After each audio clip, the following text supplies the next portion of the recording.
Hola, muy buenas noches. Estoy ya aquí presente con toda la mejor actitud para que podamos estar en estos momentos y podamos finalmente hacer una reflexión en torno a un tema que es sin lugar a duda supremamente importante, como son las estrategias para manejar los niños que tienen déficit de atención. Me alegro que me estén escuchando muy bien. Bueno, les estaba comentando algunos aspectos de mi vida para las personas que no me conocen, con el fin de que sepan que estos encuentros que yo hago por este medio los hago con todo el corazón, con toda la espontaneidad y con todo el cariño, porque pienso que el conocimiento debe compartirse con fines de que podamos tener verdaderamente oportunidades maravillosas de reflexión, de aprendizaje, para poder ser cada día mejores personas. Y cuando se trata de hablar de nuestros niños y de nuestras niñas en sus diferentes condiciones, qué mejor que poder hacer altos en el camino y poder analizar frente a cómo estamos nosotros como personas, si verdaderamente las actitudes que nosotros asumimos en el diario vivir, si están directamente proporcionales y correspondientes a las necesidades que nuestros niños, niñas, jóvenes necesitan, porque son quizás estas personas las que van a determinar el presente y el futuro, y entonces es donde tenemos que proveerles de una serie de herramientas, de estrategias, de oportunidades, de posibilidades, para que cada día se cualifiquen y sean extraordinarios seres humanos. Necesitamos una Colombia con niños, con jóvenes, que se amen, que se quieran, que se aceptan, personas apasionados frente a lo que son, a lo que están siendo y a lo que quieren ser. Entonces, bienvenidos, Claudia, Cristian, Doris, muy buenas noches, bienvenida a este encuentro. A ver quién más hay por acá.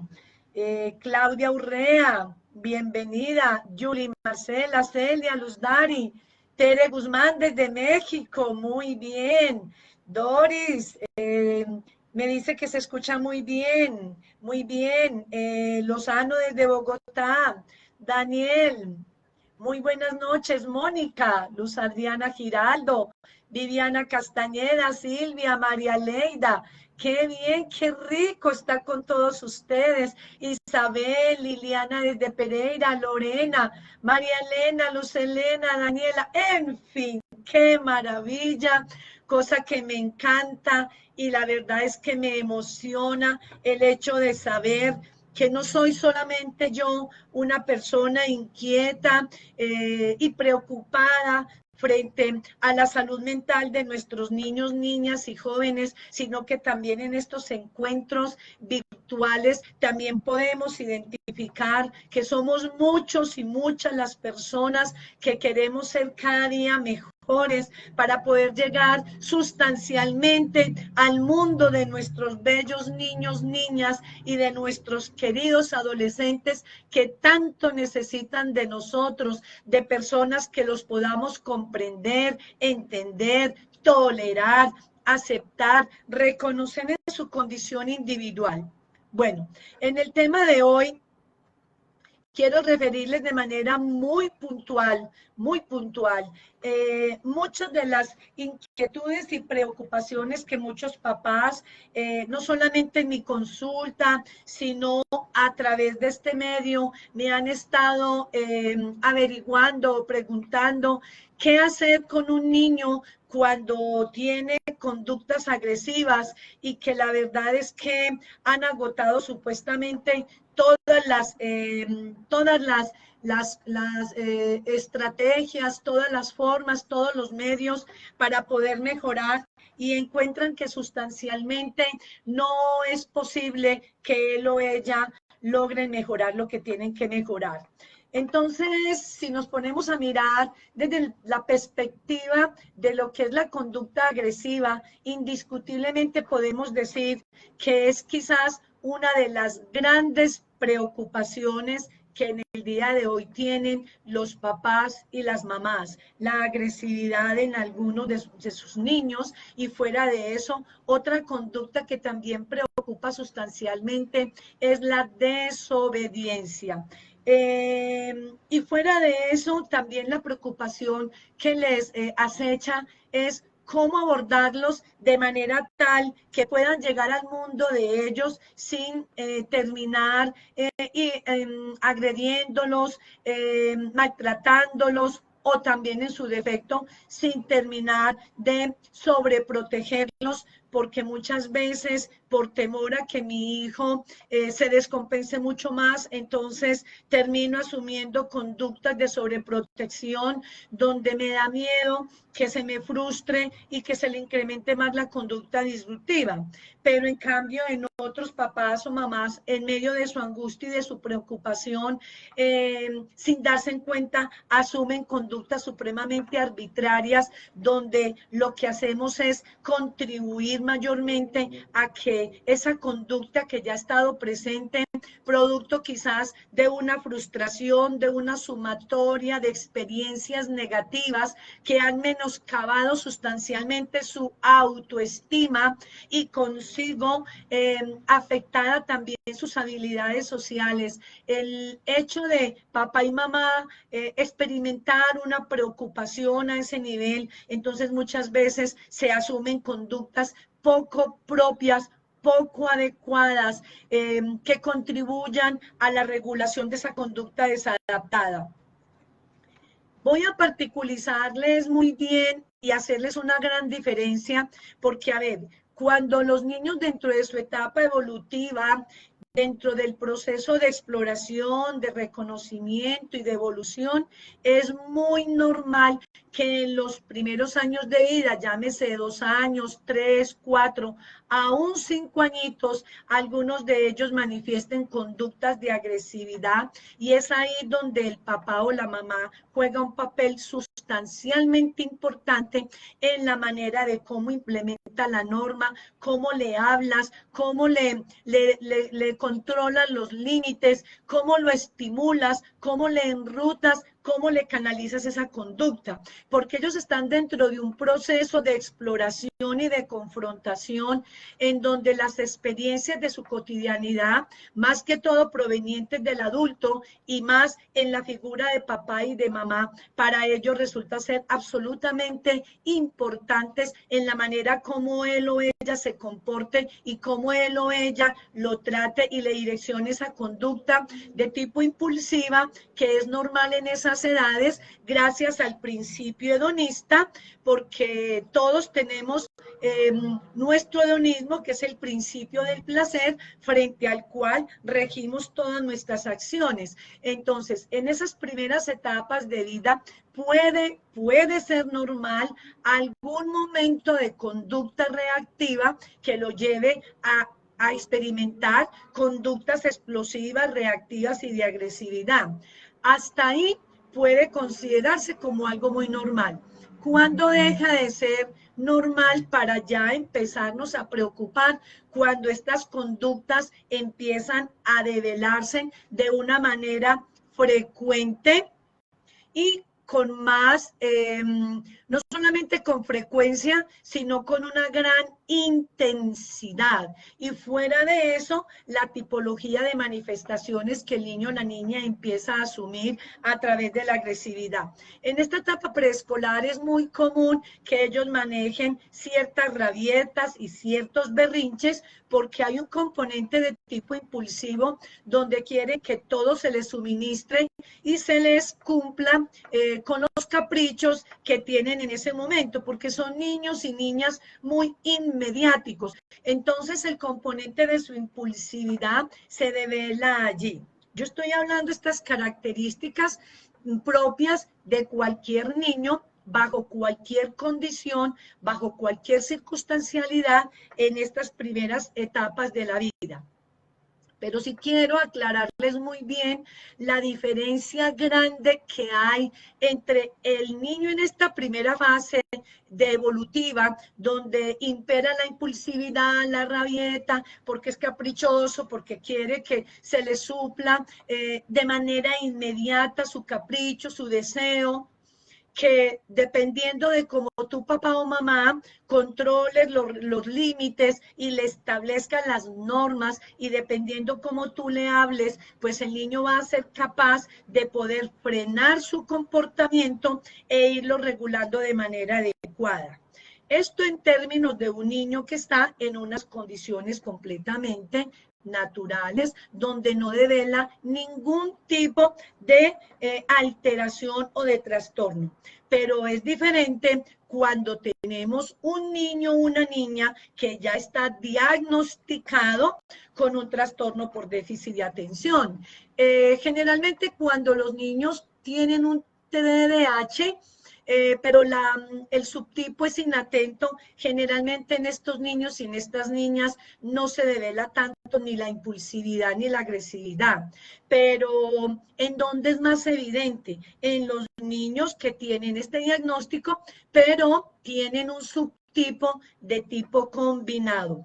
En clases anteriores les había explicado muy bien la gran diferencia de estas tres clasificaciones. Generalmente cuando el niño o la niña tiene la clasificación con el diagnóstico de TDAH, subtipo impulsivo hiperactivo, estamos hablando allí ya de una inhabilidad neurobiológica donde fundamentalmente puede estarse afectando en el lóbulo prefrontal un área muy sensible que todos nosotros tenemos, como es el área del control inhibitorio de la conducta. Es un área que está en el lóbulo prefrontal, frente al cual con ella nosotros somos capaces de regular nuestras emociones, de frenar nuestros impulsos y de podernos adaptar a determinadas situaciones que nos demanda el entorno social. Pero en el caso de los niños que tienen un trastorno por déficit de atención, subtipo impulsivo hiperactivo, está esta conducta impulsiva inherente en él y muy factiblemente puede aparecer sustancialmente como respuesta a la impulsividad, a la falta de regulación de sus emociones y del control inhibitorio de su conducta, entonces a aparecer la agresividad. Quiero que quede muy claro la gran diferenciación. En este caso, el niño tiene ya es un componente neurobiológico para lo cual hay que cuidar sustancialmente. El 54% más o menos, desde la perspectiva de la presentación clínica de los niños que tienen trastorno por déficit de atención, se hace sustancialmente evidente la conducta agresiva. Entonces, no solamente en el subtipo impulsivo hiperactivo, sino también en el trastorno de déficit de atención con el subtipo combinado. ¿Cuál es el combinado? El niño que presenta alteraciones en su atención, en su impulsividad y alteraciones en la hiperactividad. Entonces, de esas tres clasificaciones, este podría ser quizás una de las clasificaciones que más revestiría demanda y mucha más atención y mucho más cuidado. Para lo cual, papá y mamá, pues debería estarse preparando desde la perspectiva de la psicoeducación y mirar cómo y de qué manera pueden abordar el niño buscando con ello el que no se sigan exacerbando mucho más estas conductas que prototípicamente pueden darse por las condiciones en que él se encuentra dada su alteración neurobiológica. Una cosa es el niño agresivo que de pronto ha sido malcriado, el niño que ha sido sobreprotegido, el niño que le han suplido todos sus deseos de manera inmediáticos y no se le permite un margen de experiencia de frustración porque todo lo quiere, todo lo pide y de manera inmediata se lo suministran. Ese es un tipo de agresividad muy diferente. Quiero que les quede muy claro porque el manejo que se le puede dar a este tipo de situaciones en donde el niño no necesariamente tiene que tener un trastorno por déficit de atención. Aclaro, no todos los niños agresivos tienen un trastorno por déficit de atención. No todos los niños con trastorno por déficit de atención tienen agresividad, pero sí es muy importante que tengamos en cuenta que el 56% aproximadamente desde el marco clínico posiblemente pueden desencadenar una conducta agresiva. Y ustedes se preguntarán, ¿pero por qué, Eliane, conductas agresivas? Pues bien, quiero decirles que hay innumerables situaciones experienciales para los cuales los niños se ven abocados en su diario vivir. Recordemos muy bien que estos niños son supremamente talentosos, hábiles en muchas áreas, expertos y talentosos en unas áreas como por ejemplo pintar, escribir, por ejemplo, cantar, hacer deporte, la mecánica en unos, manejar la informática en otros, pero en la mayoría de casos muchos de ellos tienen también algunas dificultades que en la medida en que van experienciando en su diario vivir experiencias frustrantes, esas frustraciones van aunando en él fracasos, frenos, donde se va volcando en una conducta de irritabilidad, de ira, de rabia, porque ve la imposibilidad de poder responder frente a la exigencia como el común de sus amiguitos y de sus amiguitas suelen hacerlo. Empiezan a experienciar que frente al grupo de pares no son lo suficientemente competitivos. Y fuera de eso, hay otro elemento muy importante, que ellos se dicen decir, algunos de ellos que son muy inteligentes, sea porque la mamá se lo diga, porque el papá se lo diga, o porque en su defecto en el colegio también le digan, es que tú eres muy inteligente. Entonces lo que él se pregunta es, si soy tan inteligente, entonces, ¿por qué yo no respondo? Y si soy tan inteligente, ¿por qué no soy capaz de controlar mis emociones cuando todo el tiempo a mí me están regañando, reprochando, cuestionando, amenazando y todo lo demás? Entonces, en ese orden de ideas, yo quiero puntualizarles a ustedes varios elementos, 10 elementos con los cuales no debemos incurrir en el error. Es decir, voy a darles a conocer 10 conductas que desde la perspectiva social, en el marco de las habilidades sociales, para lograr controlar la conducta de los niños y evitar en ellos que se siga incrementando la disfuncionalidad en su agresividad, es sustancialmente las siguientes. Quiero que quede muy claro esto. No ha sido mi estilo partir de estrategias, arrancar primero con algunos elementos que son constitutivos desde la perspectiva negativa, pero lo quiero hacer en el día de hoy, puesto que son prácticamente conductas que se constituyen en un componente de toxicidad para nuestros niños y que es ahí verdaderamente en donde se derivan las conductas de agresividad. Y déjenme decirles que si no les damos un adecuado manejo oportuno, como debe ser, los niños en la medida en que van creciendo se vuelven candidatos a mediano y largo plazo para que estas conductas disruptivas, a lo que llamamos inicialmente agresividad, que a futuro se puede llamar un trastorno de conducta, pues déjenme decirles que puede terminarse convirtiendo en dificultades mayores, al punto que cuando lleguen a la etapa de la adolescencia y aún en la adultez, se convierten en jóvenes y adultos inadaptados con un componente altamente delincuencial. Ojo, altamente delincuencial.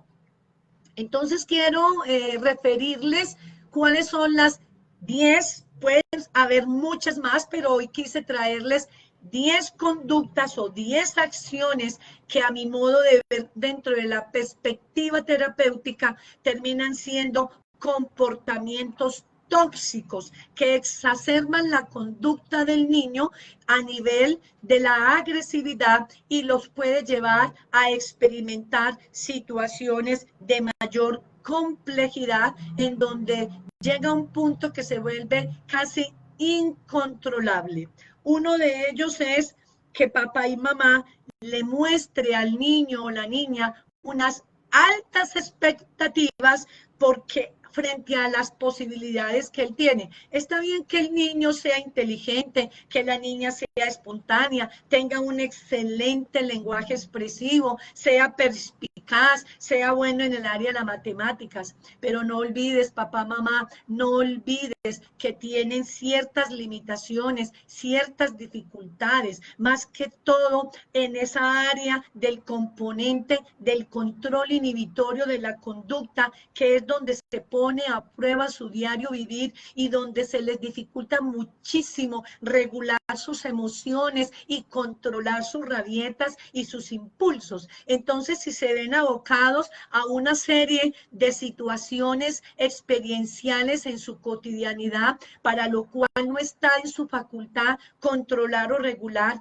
pues todas esas experiencias va aunándolas de manera tal que se vuelve para él en un torbellino. Y una de ellas, la primera es mostrarle, papá o mamá, a su hijo unas excesivas expectativas frente a la condición de respuesta que el niño pueda dar. Si tú le exiges al niño que sea un estudiante extraordinariamente competitivo en el aula de clase, donde le exijas tú primeros puestos, cuando muy probablemente dentro de su condición es un niño que tiene un coeficiente intelectual promedio y aparte de eso probablemente tenga dificultades en su aprendizaje, papá, mamá, yo te invito a que no seas iluso y no sobredimensione a tu hijo frente a un componente donde muy probablemente él no va a poder llegar a lograr satisfacerte. Entonces, esa experiencia le va a generar altísima frustración y detrás de la frustración una ira incontenible. A esa pauta va la segunda conducta para mí tóxica, que es el tratar de verlo como un niño perfecto en el marco de la idealización. Es decir, nosotros como hombres, como mujeres, como padres, como madres, recuerda que también tenemos un niño interior y muchas de esas experiencias que fueron vividas en nuestra etapa infantil quedaron allá ancladas, frustradas, obnubiladas, donde no nos pudimos realizar de X o Y manera. Entonces, desde nuestro subconsciente nos montamos en la película de que nuestro hijo o hija tendrá que ser el prototipo de hombre o de mujer del cual yo no pude, sea porque mamá o papá no me lo permitió, sea porque papá y mamá no me lo encauzó, o sea porque papá y mamá me lo limitó. Ojo, papá y mamá, no podemos caer o incurrir en esta acción tóxica donde tú idealices a tu hijo y lo sobredimensiones como un mega niño, como una mega niña, como un mega adolescente. Eso es una acción netamente equivocada, que lo único que tú haces con él o con ella es ampliarle el panorama de desacierto, de desconsuelo, de desesperanza, de imposibilidad para llegar a cumplir lo que tú quieres como padre o como madre en el marco de las expectativas. 3. No solo le recuerdas los errores, pasan desapercibidos por sus grandes esfuerzos y casi nunca tienen sus reconocimientos. Es decir, otra acción tóxica hacia ellos es que focalizamos nuestras acciones en términos del niño problema, en términos del niño que tiene dificultades, minimizamos su condición de posibilidad, magnificamos el problema, pero no dejamos entrever de que el esfuerzo que él hace debe ser reconocido y valorado por mínimo que sea. Somos papás y mamás de alguna manera muy trágicos porque queremos anticiparnos a que ese niño se comporte y responda de una manera inmediática a las expectativas y a las exigencias que yo hago. Entonces, para mí como mamá o como papá es poco suficiente el esfuerzo, por ejemplo, de que él hubiera empezado a evidenciar una mínima conducta trivial. Por ejemplo, si tu hijo ha mordido a su hermano por X o Y razón y pasa un día o dos sin hacerlo, estamos ahí viendo que el niño está haciendo un esfuerzo sobrenatural para lograr controlar esa emoción, pero si tú no le dejas entrever que ni el lunes, ni el martes, ni el miércoles mordió a su hermanito, o que el lunes y el martes no le dio puntapié a su tía, o que el lunes o el martes la profesora no mandó una nota informándote que hablara con el niño porque no le pegó a Pedro, a Jacinto y a José, pues esas son acciones que tú como papá y como mamá debes tener muy en cuenta y valorarle lo mínimo que él hace, porque detrás de esa mínima conducta cambiante está detrás un gran esfuerzo de ese niño, de esa niña, por gratificarse, por gratificarte y por gratificar el componente social. La cuarta acción que para mí es tóxica, no ser el niño respetado. Generalmente lo gritamos, generalmente lo comparamos, generalmente lo amenazamos con que no lo vamos a querer. Generalmente caemos en la conducta de ridiculizarlo sin percatarnos de quién esté al frente de él, sea al frente de sus hermanos, sea al frente de sus familiares, sea al frente de un vecino, sea al frente de un amigo.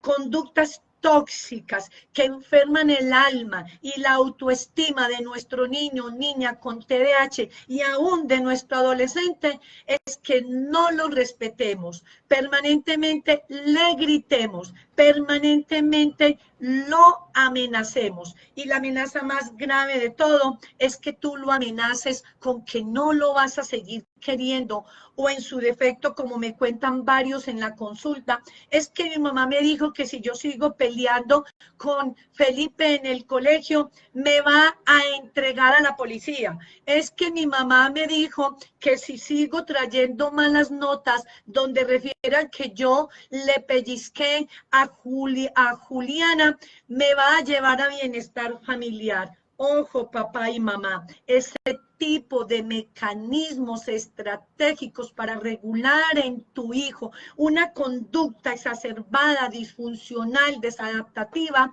no conlleva a ningún tipo de regulación. Lo único que generamos en él o en ella es mucha ira, es irle gestando en lo más profundo de su ser, como es su autoestima, la frustración, la ira, las ganas de venganza. Y llega a un punto donde es capaz hasta de oponerse a ti, a pesar de que te ama, a pesar de que te reconoce, a pesar de que te valora como mamá, como papá. No obstante, te patea, te pellizca, te insulta, te escupe.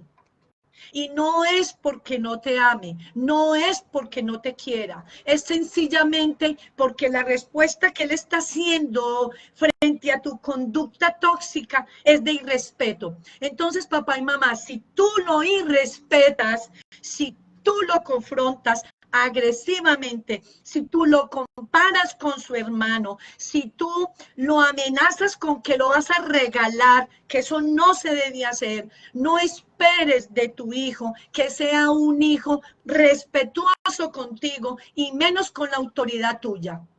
Recuerda que para nosotros merecer el respeto, tenemos que inspirar en ellos respeto.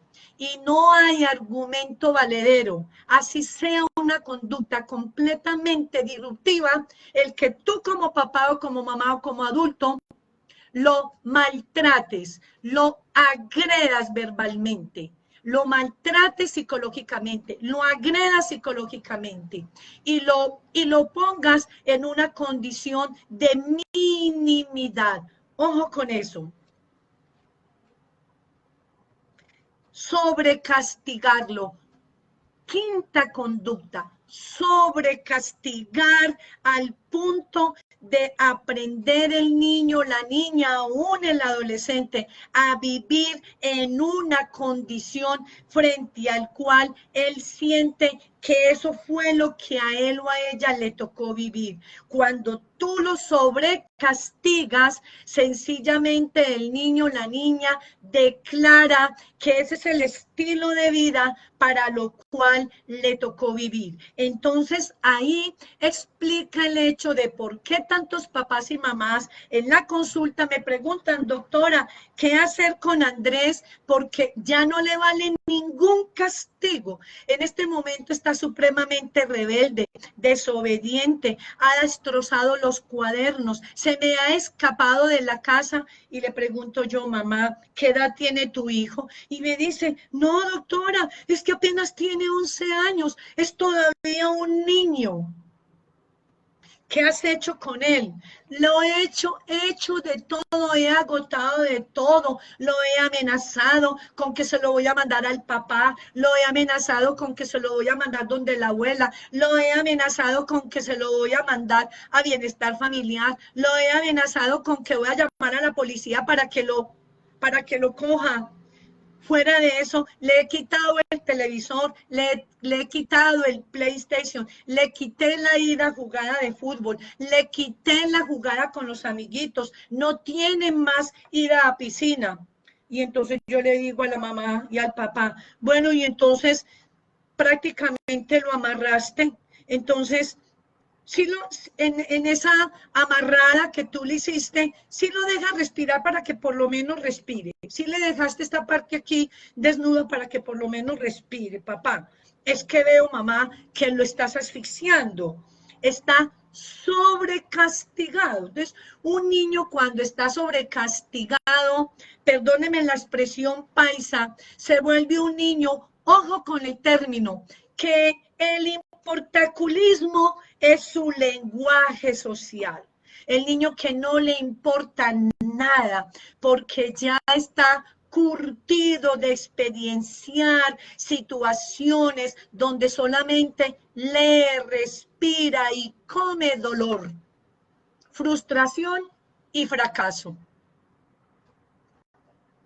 Sexto elemento, la frecuencia con que tú le dices que está absolutamente equivocado.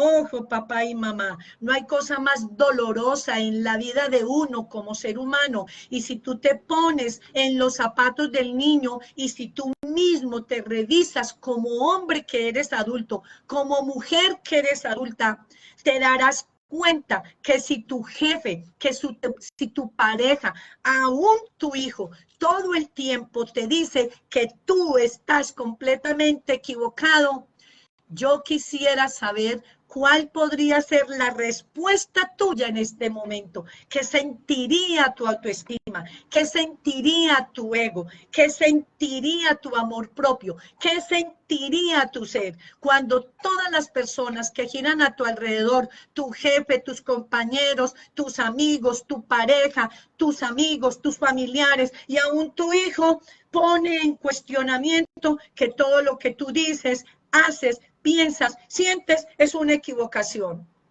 ¿Qué decimos de estos niños que tienen ese nivel tan alto de vulnerabilidad en su lóbulo prefrontal, para lo cual no es posible garantizar desde la perspectiva de su madurez que tenga capacidad reflexiva para poder confrontar una frustración de esta magnitud y como si nada estuviera pasándole en su vida. 7.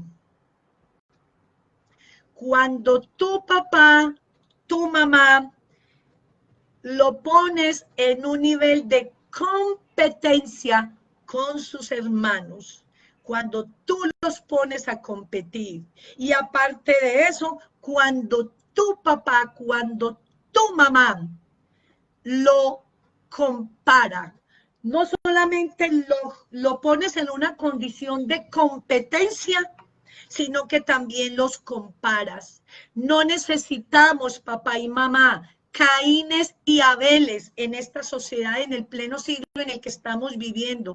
No necesitamos engendrar en el mundo emocional de nuestros niños Caínes, personas resentidas, que odian el hermano, que odian a su primo, que odian a su tío, que odian a su mejor amiguito, porque no encaja en ninguna parte, porque siempre lo están comparando y siempre la comparación está íntimamente relacionada con que es incapaz, es incompetente, es inepto. En 3 palabras, es una persona discapacitada.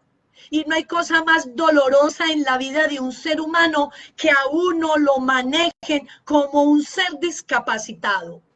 Y cuando tú comparas a tu hijo, a tu hija, a tu adolescente, cuando tú los pones en un nivel competitivo, sencillamente le estás abriendo el camino a la depresión, a la ansiedad, a las ideaciones de suicidio y al suicidio propio.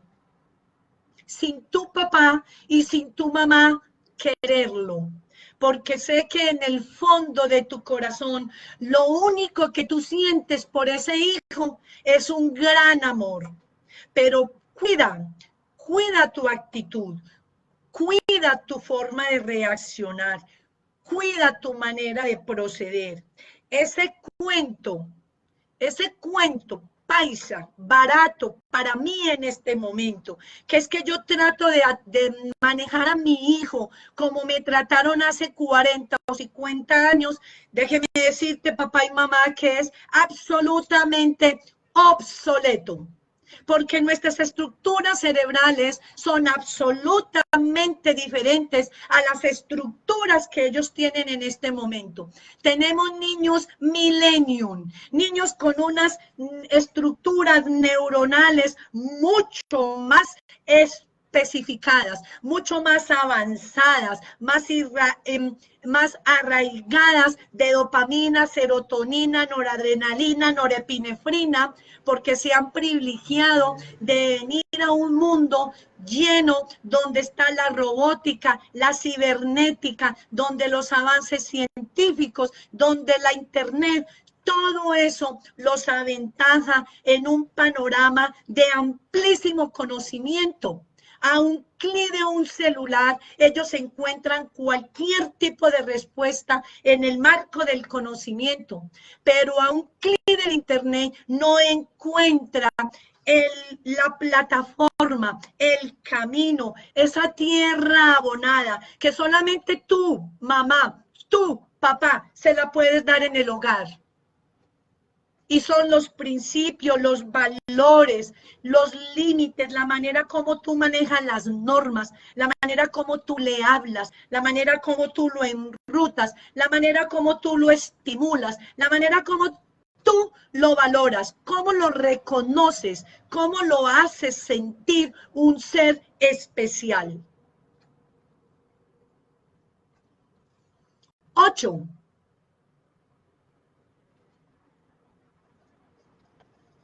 No proveerle a tu hijo, a tu hija, experiencias que sean para él, para ella, gratificantes, porque toda la lectura de ellos es caos, es fracaso, es pérdida, es intento fallido, es esfuerzo desconocido. Permítale a ese hijo, a esa hija, que exprese sentimientos, que exprese emociones.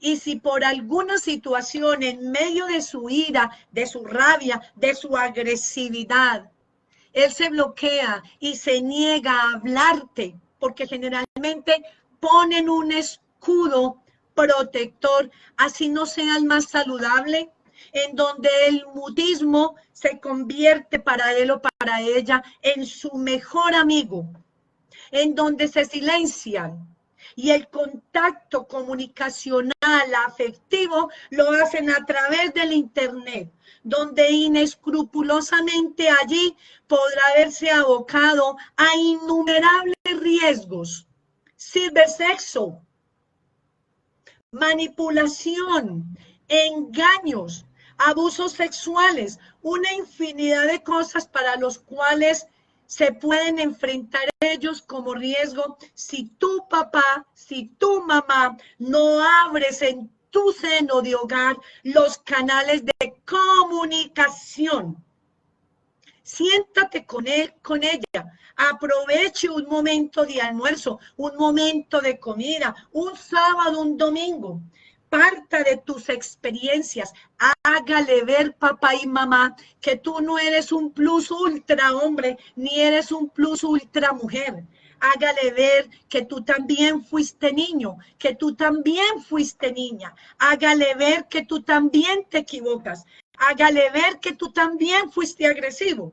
Hágale ver a tu niño, a tu niña, que tú también desobedeciste. Hágale ver que tú también perdiste exámenes.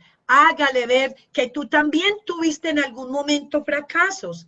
Pero también hágale ver que en medio de todas esas experiencias, tú también escuchaste a papá, aprendiste a obedecer, aprendiste a aceptar, a reconocer, a controlar sus emociones, a expresar sus sentimientos, a hablar de lo que le pasa.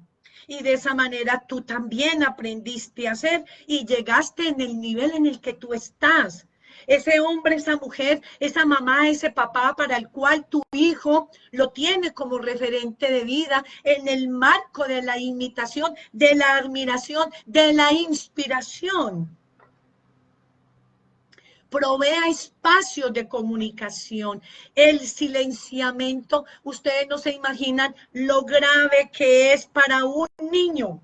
Cuando tú veas que tu hijo se encierra en el cuarto, que tu niña se encierra en el cuarto, cuando tú veas que tu niño no está haciendo relaciones sociales con el grupo de pares, cuando tú veas que tu niño se inhibe para salir a la calle a jugar con sus amigos, preocúpate. Preocúpate, no te tranquilices, porque es un niño o una niña que su ira, su rabia, su agresividad la está manejando desde el egocentrismo, desde la inhibición, y lo que está haciendo es formar un volcán en erupción en el mundo interior, para lo cual es entendible por qué en un momento determinado explotan como un volcán.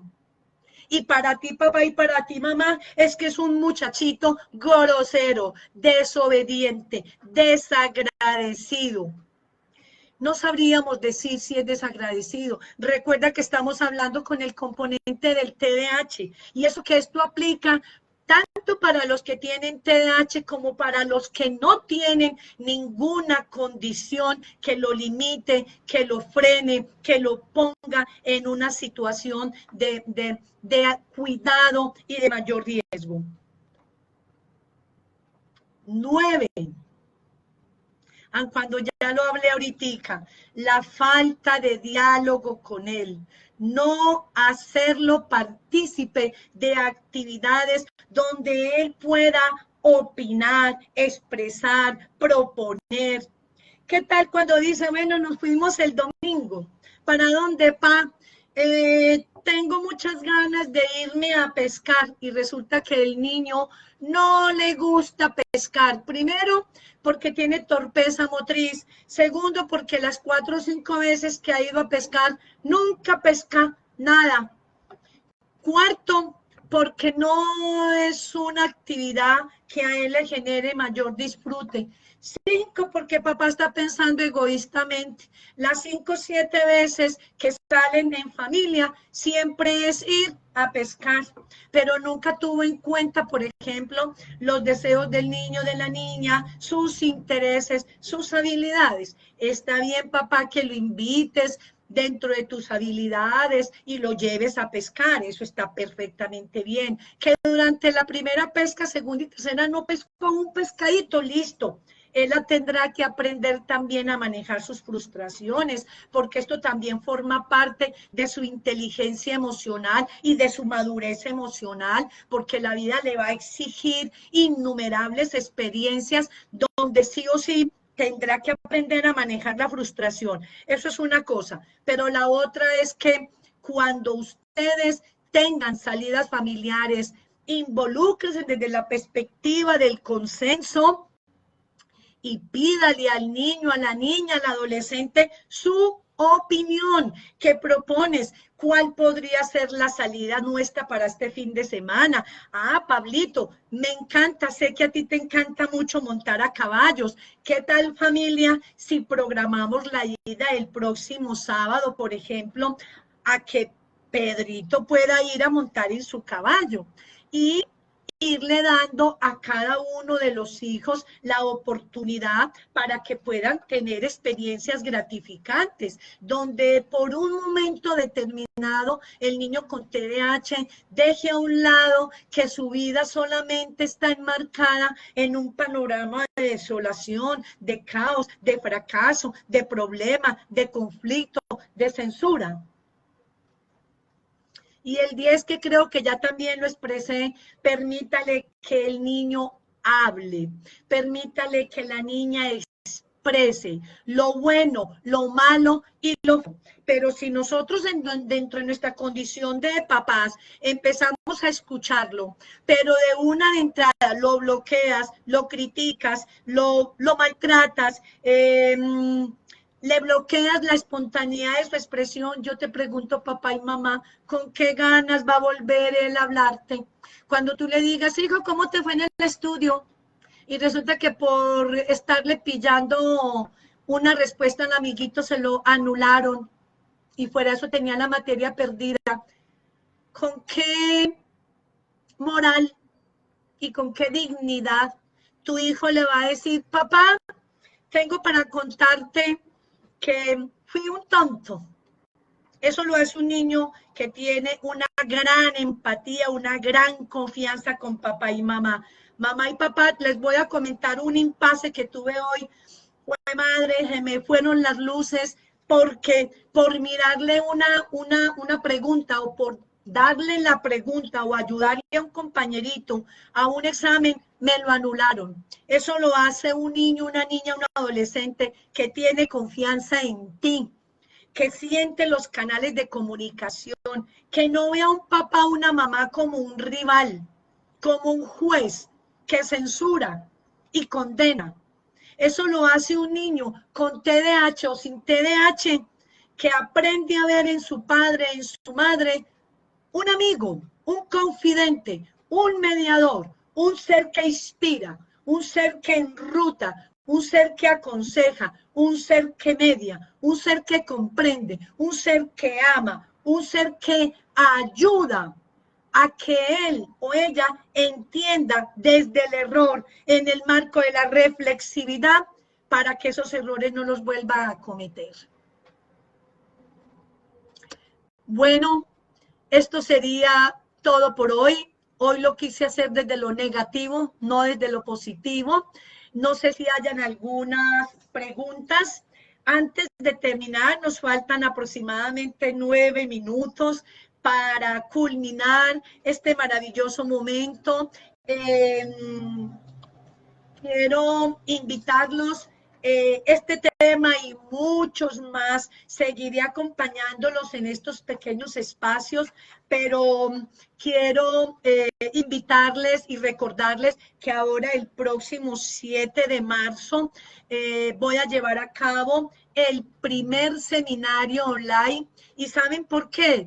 Porque muchas personas me lo han estado solicitando de México, de Brasil, de Ecuador, Perú y de diferentes regiones de aquí de Colombia, donde me dicen, doctora, me he dado cuenta de tus seminarios, qué pesar, no me puedo desplazar de Cartagena, de Cali, qué sé yo, qué posibilidad, tú no dictas el seminario online. Voy a hacer el primer seminario online o virtual ahora el 7 de marzo para que los que estén interesados en participar, van a ser 6 horas de trabajo, de reflexión, de movimiento, donde voy a dar respuestas a muchas preguntas, vamos a ampliar demasiados temas en términos de todo lo referente al déficit de atención, en términos de técnicas, de estrategias, de ejercicios, juegos, que en tu condición de mamá, de papá, de maestro, maestra, en tu condición de rol profesional, psicólogo, neuropsicólogo, fonoaudiólogo, terapista ocupacional, en fin, podrán aprovechar este próximo 7 de marzo por vía online para que nos encontremos. Creo que quedan ya pocos cupos. Les cuento que ya está habilitada la plataforma para poderme presentar y podernos conectar. Es un encuentro muy íntimo, muy privado, donde responderé muchas preguntas.